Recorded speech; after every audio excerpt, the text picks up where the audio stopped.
Hello, climbers, and welcome to Season 4 of Climbing Mount CMMC.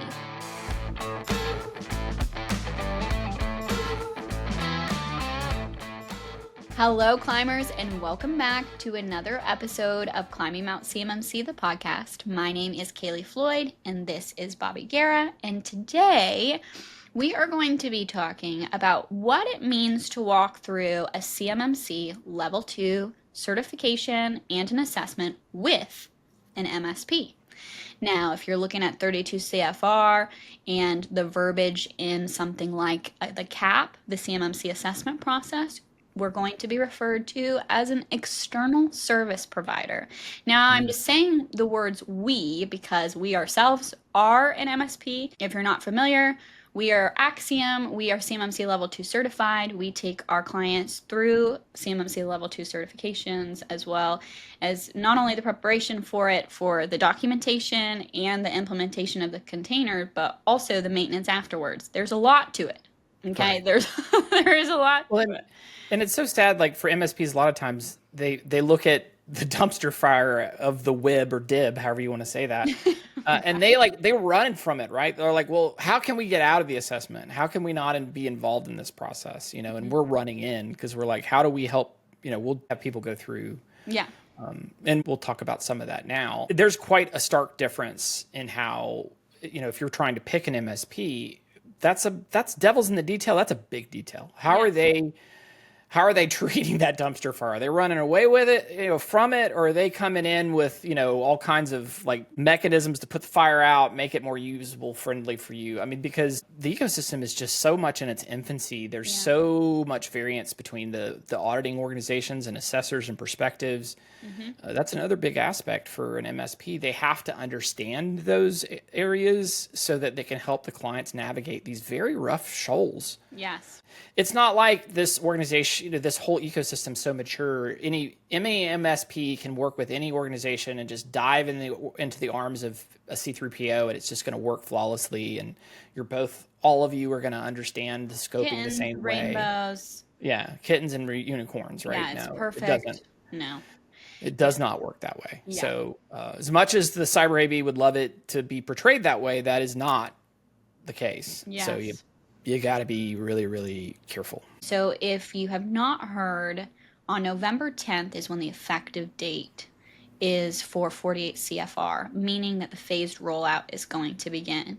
Now, if you haven't listened to our podcast episode about 48 CFR, please make sure to check that out. And just be very cautious, especially if you're a subcontractor, that the phased rollout, it only means so much to you. And, you know, I even am going to speak to something that I saw today. You know, Boeing put out and released a memo for their subcontractors saying, hey, CMMC Level 2 certifications, start now on that, because we're going to need you to have it ASAP. So you're seeing a lot of prime contractors already sending messages to their subcontractors saying, yeah, you know, that phased rollout doesn't matter, start now. Because we would like you to be CMMC Level 2 certified by a C3PAO yesterday, okay? So this is only fitting, too, with all of that craziness happening and subcontractors being like, what do I do? Many of these people have maybe one person that is doing their IT or a small MSP in, you know, Idaho that is a 3-person MSP doing their support. And that is not really going to cut it with CMMC Level 2 certifications anymore, unfortunately, and we really want to prepare and equip everybody who's listening to this of what it means when you bring somebody like that into your system, what an MSP means for your Level 2 certification and your assessment itself. So let's start by talking just about the 3 letters MSP. Well, you touched on something that just really hit a nerve with me. Can I mention this before we get into this? Oh, okay. I'm ready. What did I hit a nerve about? I'm excited to hear. All right. Could a 3-person MSP help guide a company through and get ready for CMMC Level 2? Yes, they absolutely could do it. If they have gone through the understanding and training of, at least I would say, a CCP, have really immersed themselves in the ecosystem, they 100% could do it. Here's where the wheels start to fall off, though. Mm-hmm. Is the maintenance piece afterwards. that's where it gets really hard is, okay, that 3-person MSP, they've got other clients that they need to support, right? But that maintenance does not go away. All 320 assessment objectives need to be evaluated at least once a year. Yeah. The SSP has to be reviewed. Then there's these audit log processes that need to be monitored. There's all of this monitoring and review process. The cadence of that needs to happen. So unless the organization that you're working with is equally as small as you are, it will consume you after you get them through the assessment.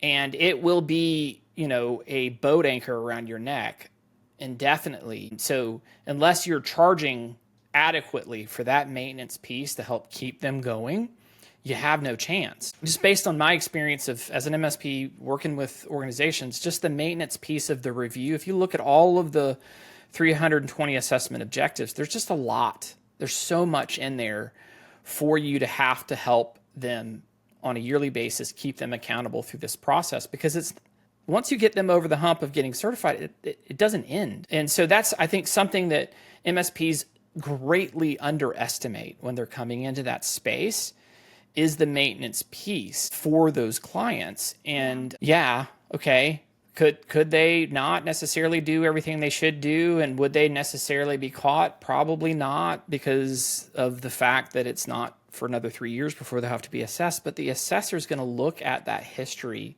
because now they'll have a history of that tenant. They're going to say, okay, well, you're supposed to be reviewing authorized accounts at a periodic basis. Show me the tickets that we don't do tickets. Okay, well then how do you review that on a cadence? Oh, I have a calendar.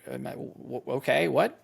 I have a calendar reminder? Okay, so how do I know that you actually did those reviews with the clients? That's just a simple example, but very powerful one in that's just, if you look at the AC domain alone, there's so many maintenance activities that need to happen. The publication review, the authorization review, the external accounts, reviewing those.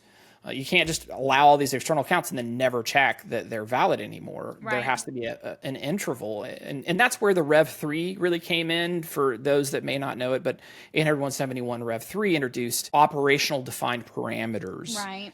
That helped reiterate the fact that these parameters set timeframes and intervals, and you're on the hook for those. Yeah. So, how long do the passwords have to be refreshed? How long do account validations have to happen? How long can accounts IDs be the same and then be reused? All of that stuff goes through. And those are all, that all kind of really drove that down. And so it's a little tangent, but. No, but I think that's a great point. And I'll speak even to my side that I've been seeing happen as well. Is a lot of the time these small MSPs, either they hear about what they need to do when you say like, hey, I need this CMMC requirement, and they go, we don't want to deal with that, because that's a lot to put on us, like what you're saying, Bobby, as an MSP. You have to find out how to make that scalable. And many of them don't want to do that, understandably, because that's a completely different realm than commercial MSP support that they're used to, right?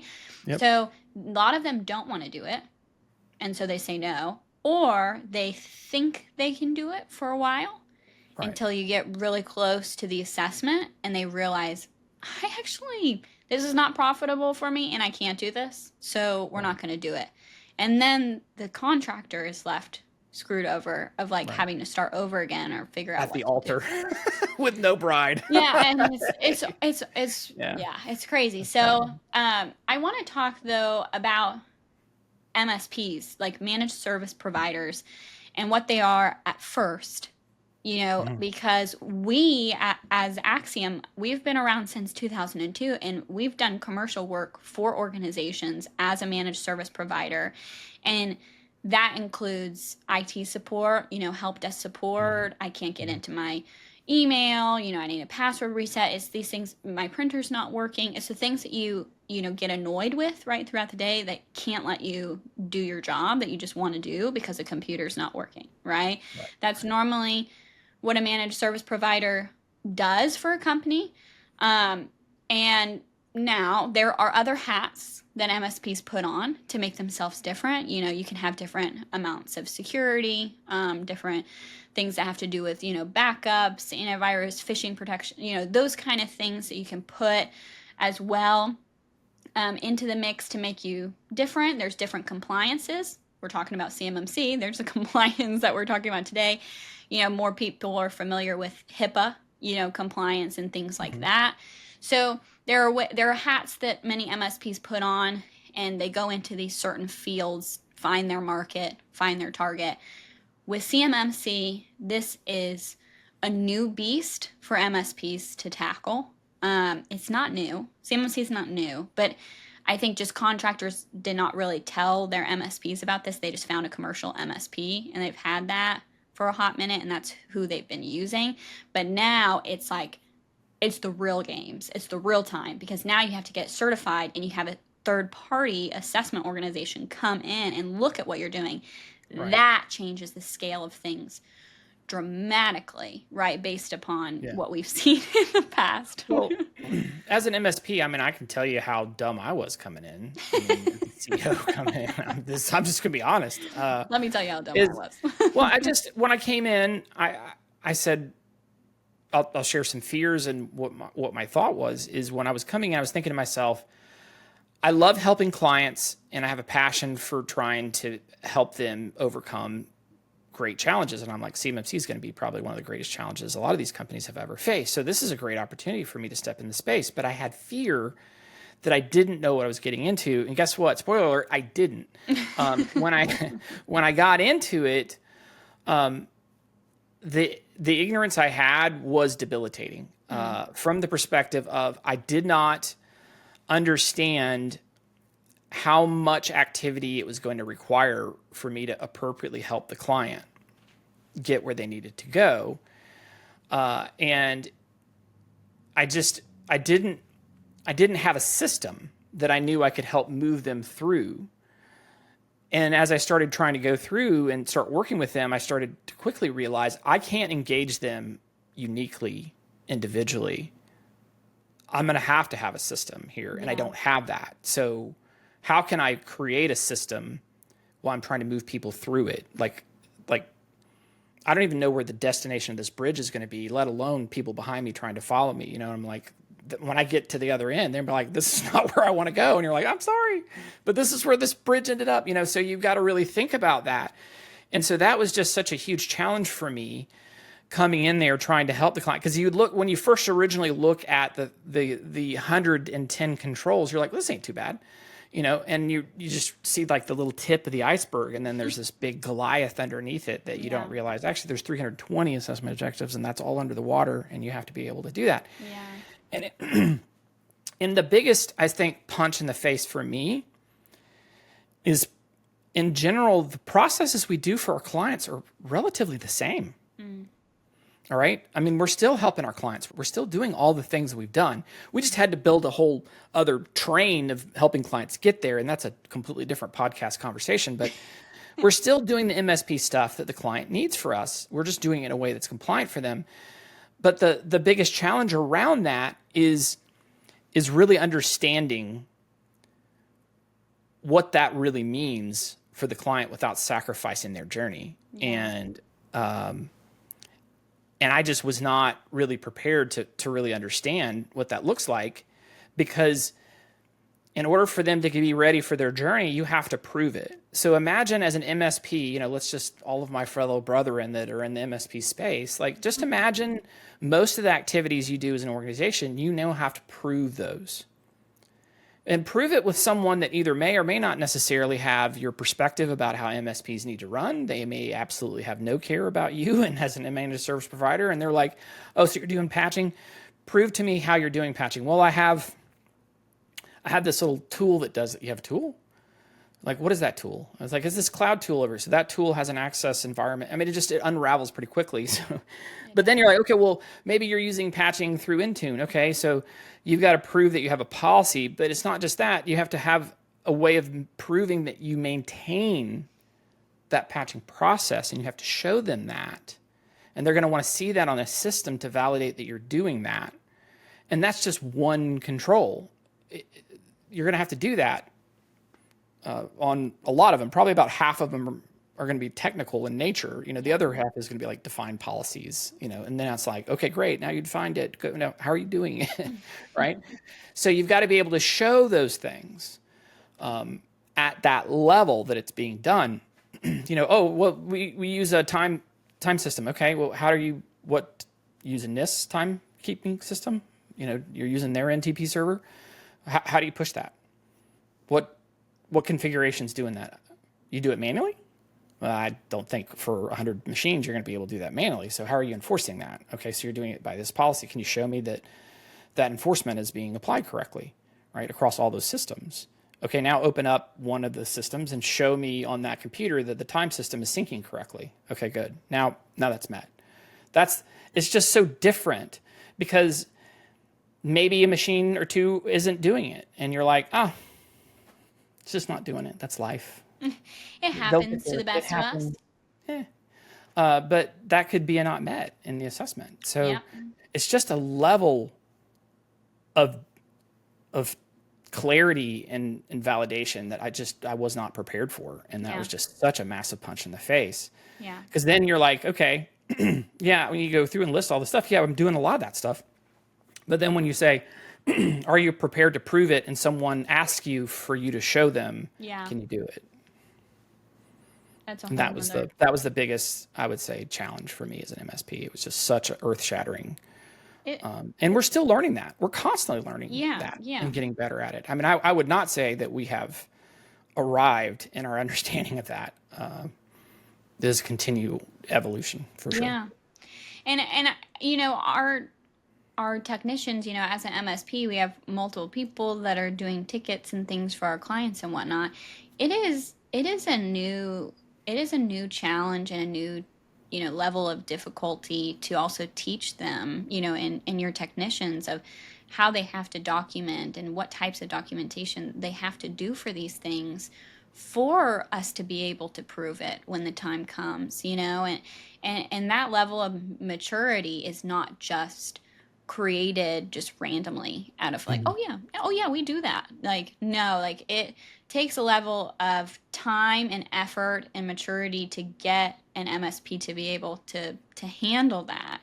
And I think, too, a lot of people, like, they don't realize how many MSPs are getting pulled into this that they're not Summit 7. They haven't been doing Department of Defense work for 7 years or whatnot, and have prepared processes and have been following these rules. And like, they're a regular commercial MSP that didn't realize what it meant to have a contractor as one of their clients. Right. That's a lot of the MSPs that are getting pulled into this.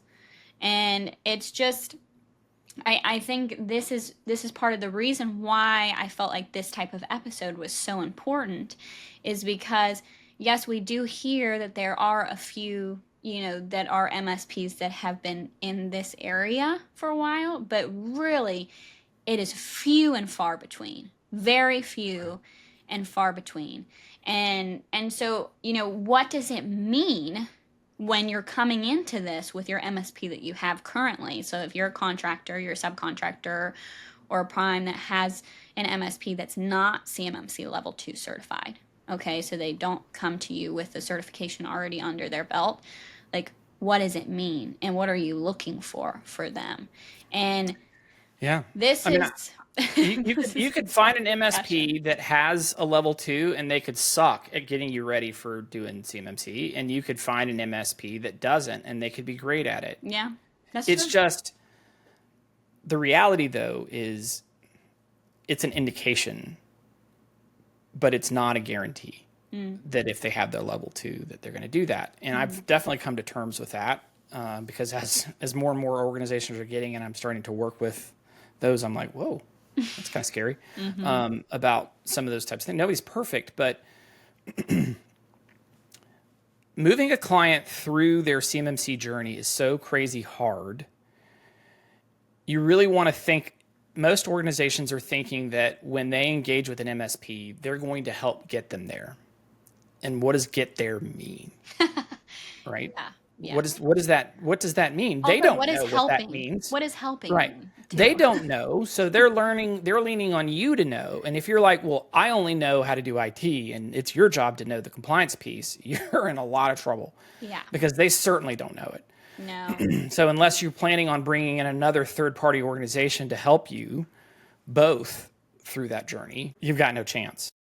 And be willing to sacrifice probably 1 to 2 of your employees, like, for a long time on getting that set up too. Oh, for sure. Okay, so when when I said, hey, let's try to do the CMMC thing, we had a support department and we had a project department in general, right? Let's just say in general. So now what's happened is because we've moved into the CMMC space, I now need to have someone that's handling SOC and alerting, right? So that's a whole other section. Maybe your MSP has that, great. If you do, then, but if you're outsourcing to another company, you could have a challenge around that. So pay attention, buyer beware about that. So now I have somebody has to look at the alerting and the SOC piece and those types. So that's a whole other section vertical that didn't have bodies that I was throwing at those. Those were things that we had third-party tools that were doing those types of capabilities. Well, those weren't compliant, so we had to stand up something. So there's another vertical that didn't exist. Now we have the maintenance piece, right? And when you start adding more clients, there's more maintenance for those clients. So now we have to have a vertical that's handling the maintenance component. So that is vulnerability stuff. Because if you try to have your support department do vulnerability management at the same time and patching management and the other thing, their board is going to be so full of activities, they have no chance of getting any of those done. So you need to have some, a tiger team of people that are just focused on those responsibilities of getting those maintenance activities for the clients done at the periodic cadence, that needs to happen for those. And then now you're going to have clients that you go to onboard that they're going to have to start moving through a system that you have, right? So that's going to mean you're going to have a GRC team that understands and can pour into your support department to explain to them, oh no, if they add that printer, you're effed.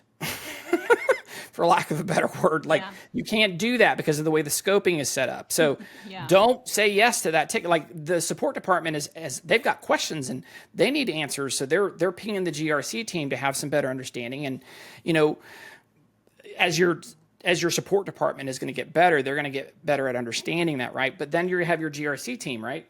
But then you're going to have your documentations and reviews and pieces and assessment prep. So that's another group of admin individuals that are having to look at those. So you got your GRCs and the admin pieces. And now you're going to have somebody that's going to have a group of people that are going to have a technical understanding of container builds. And so now you're going to have some engineers that understand DLP and intra and access controls and other components of resource groups, all of these things that have to understand and how they can apply, right, in scoping perspective to that.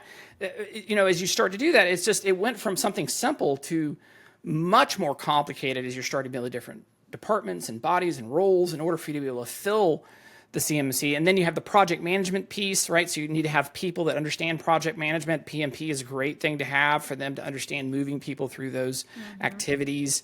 Some organizations have a group of PMPs that's what they do. Yeah. And so when you start thinking about that, you're like, holy cow, you just went from 2 departments to 6 or 7 as you're going through that. And those all have different bodies. There's cost involved in that. Yeah, that sounds like a lot of people that you have to pay for now as an MSP. So that sounds like that might be a more expensive MSP. Yeah, right. You can't just charge the prices you're used to doing your MSP. There's no way you can do that because as a commercial MSP, you don't have to in general prove it. You might have in your SLA a certain response time, the activities you're going to do for the clients, but you're not getting audited. Yeah. Right. And let me just tell you, getting dressed down in an audit because you didn't meet what you're supposed to do, and that happens over the course of 4 days, and you're just stripped bare, it does not feel good. It is embarrassing. It is not something you want to go through, No one likes making mistakes in front of a client, right? So you better be prepared to go through that and be ready to do it and to be able to defend the client's position and speak as an advocate for them. Because when it's your turn to talk and you're not prepared to do that, and be able to back up with evidence of tickets and other things that are happening, the client's like, you're failing me. And they get to see it happen over 4 days. Yeah, because they're in there too. They're in there too, there watching you. It's like being, it's like a threat actor getting into your environment, but you get to watch it play out like a documentary. Put some popcorn not a good on. way. Yeah. And it's just like, it's not anything you want to be a part of having. So that means you better bring your A game when it comes to an assessment. Yes. And so let's talk about that specifically, because in this CMMC assessment process, so in the CAB and the assessment guide that C3PAOs and their assessors that are going to be doing these level 2 assessments on contractors, they're going to be looking at these things, and what does it say? What do those things say they're looking for when an external service provider or an MSP is in that category, comes into the system or is in a contractor system? Well, what that says is they need to be present, to be able to speak to the controls or the assessment objectives that they handle. So first and foremost, if you are an MSP or if you are a contractor with an MSP, do you know of the NIST 800-171 controls and assessment objectives, what your MSP handles, and are they prepared to talk to it? Now, they made this beautiful idea of a document called a customer responsibility matrix that should define what each person does. Now, not specific persons, but people's, as much as, okay, the MSP is responsible for this. We, as an administration, for like as the organization seeking certification, is responsible for these things. You know, it labels them out. Now, it doesn't define them in depth. That's what your system security plan should do, right? But it should label the responsibilities. And they're also looking at the external service provider's agreement that you, as the organization seeking certification, have signed with that ESP to show that that ESP is on the hook for those things that are written out in the customer responsibility matrix. Okay, so you should be going in to phase 1 of your CMMC Level 2 assessment being done by a C3PAO and know when you're going to talk as an organization seeking certification and when that assessor is probably going to speak directly to your MSP, right? Because it should be defined in your customer responsibility matrix. So yes, they do need to show up. I agree with everything you said. I just don't know if I would agree with that as a tactic. Okay, let's do it. Okay, does that make sense? I mean, you've seen it. You've been in audits. You've seen what I'm talking about, what I mean. What do you think I mean? I'm just curious what you think I mean. To rely fully on the customer responsibility matrix of when they're supposed to speak is probably not a good idea. Right. And why? Well, there's a lot more speaking involved and testing and evidence involved than just that. So you definitely should have way more lined up and ready to be spoken to or shown than just what is written in your customer responsibility matrix. Yeah, so I think ours, I can't remember how many it is out of the 320. I think it's like, there's a chunk that fall to the client. I think we're like around 70 to 80% either shared or us. Yeah. But there's a chunk that's the clients. And if they just followed that, then they would have to speak roughly 30 to 40% of the time, right? Yeah. My objective is for the client to speak maybe 5 to 10% if I can help it. I want to keep that down to a minimum.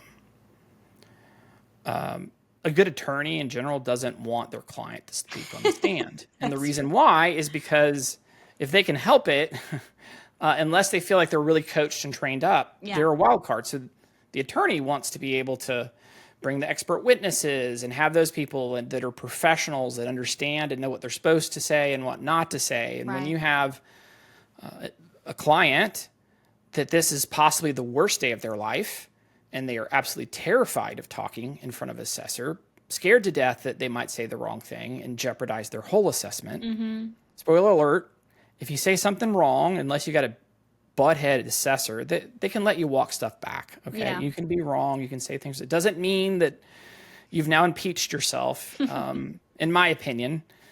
Hopefully. Yeah. Hopefully, right?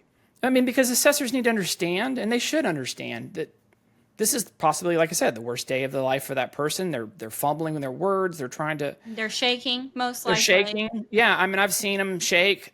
It's scary. You don't want to. Yeah. Be, it's not.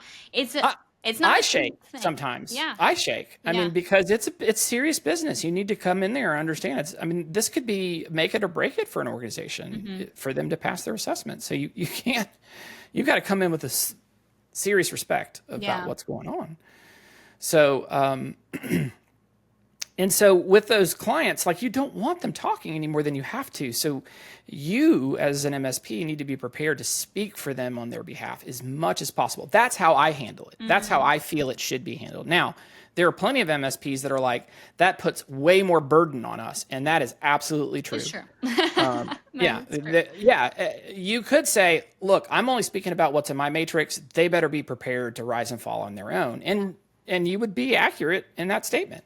Yeah. I just want them to pass. And so I feel like the best way for me to do that is to really lean in on that as hard as I can. Yeah. And so I was describing this to Malia, our marketing coordinator, and I was trying to explain this episode, like in maybe an analogy, because we know Bobby loves analogies. And I thought about this in the sense of, like, imagine it's like you read a book, a really good book, and it was pretty intricate. There was a lot of stuff that happened. You wanted to tell your friend. About that book. And they're like, yeah, tell me about it.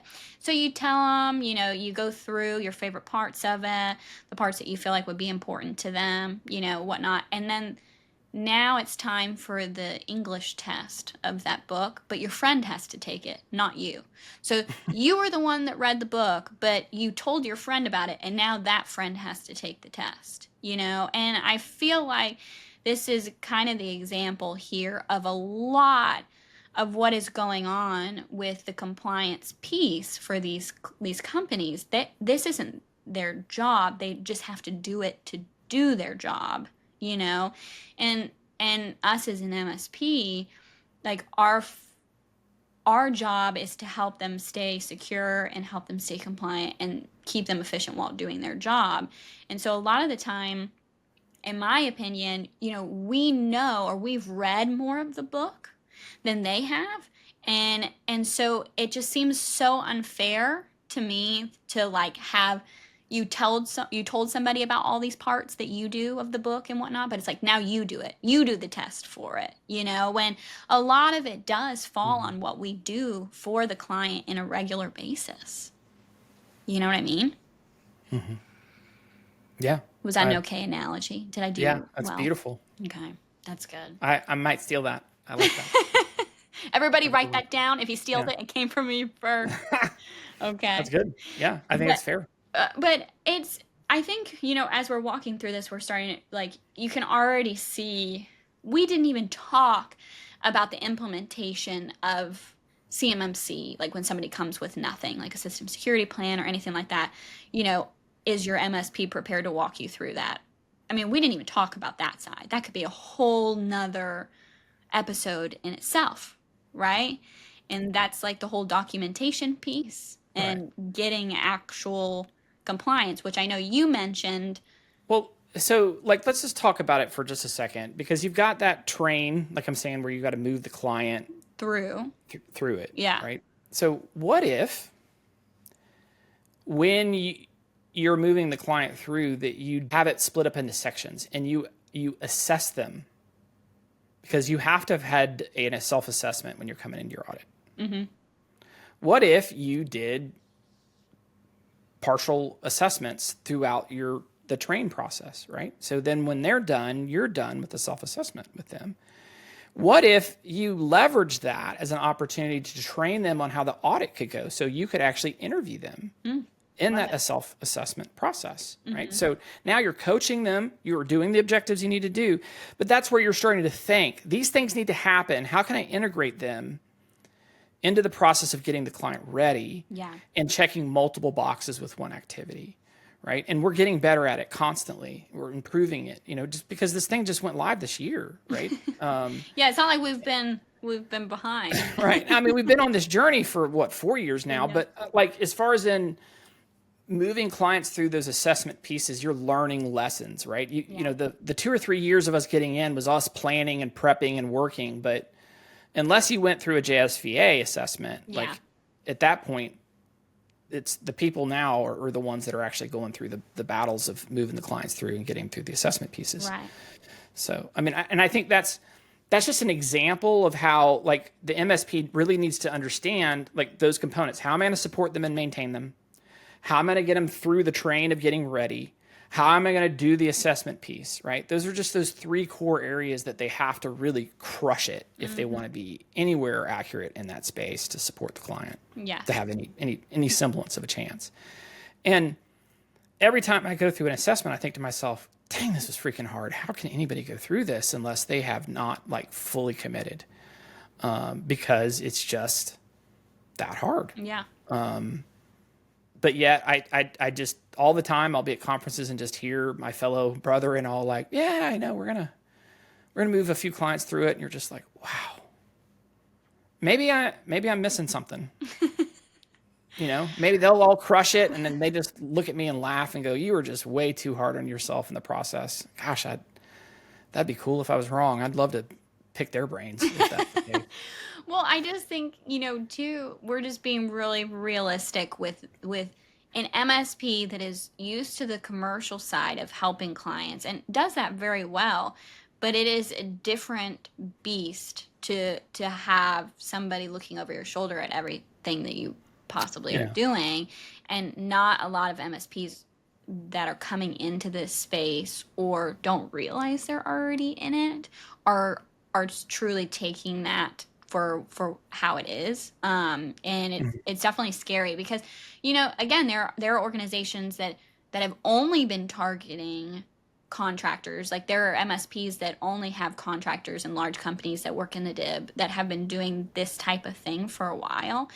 But like I said at the beginning, there's so many MSPs that are getting pulled into this that are not that at all. They're just a regular, like what we were, commercial MSP that does not realize what they're looking down the barrel of, and for somebody like that, it's just so important to realize, like, this is no joke. This isn't ISO.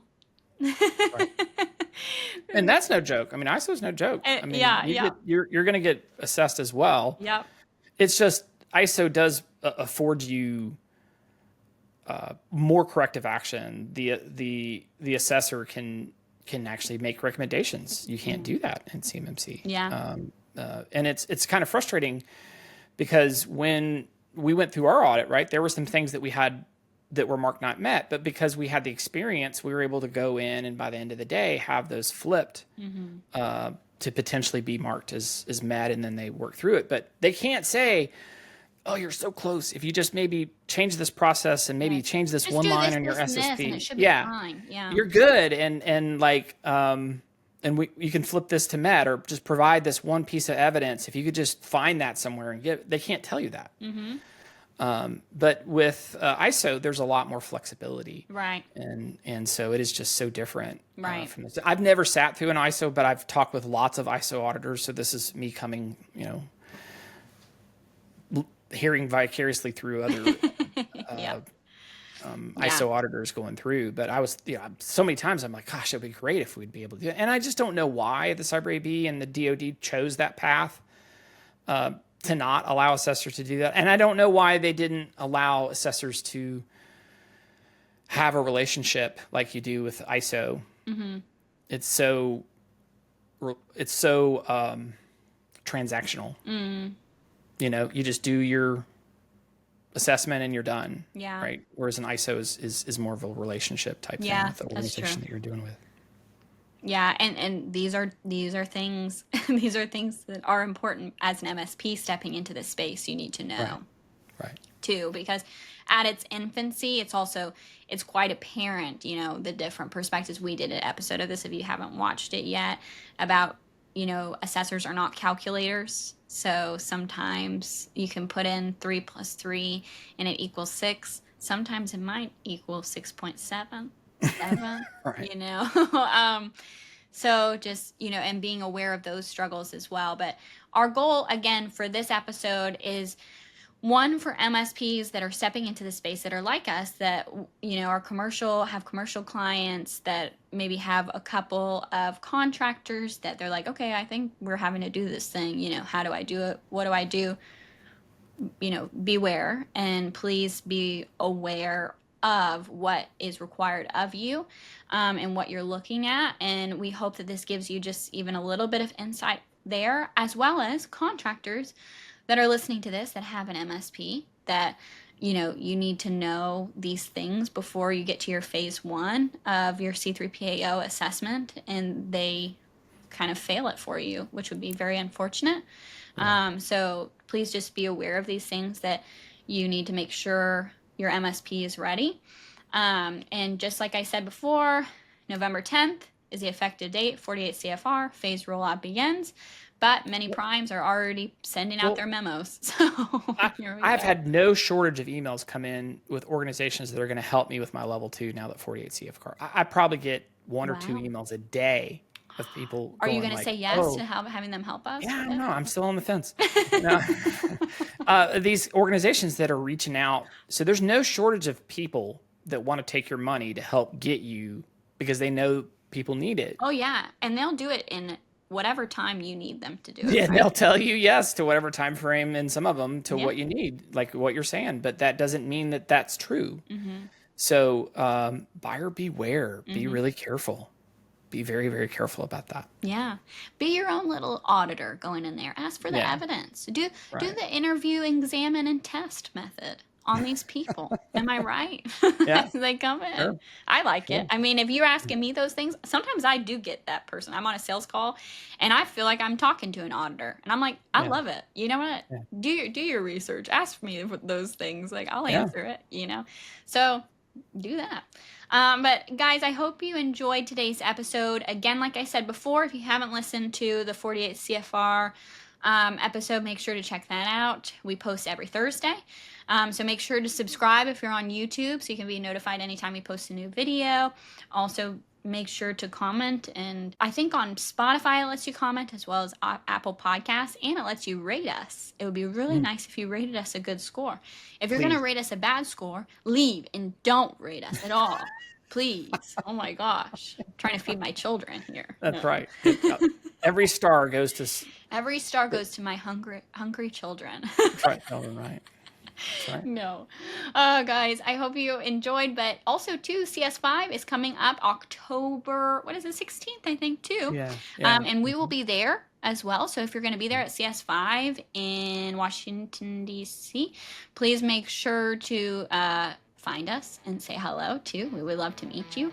Until then, guys, remember, as always, keep on climbing.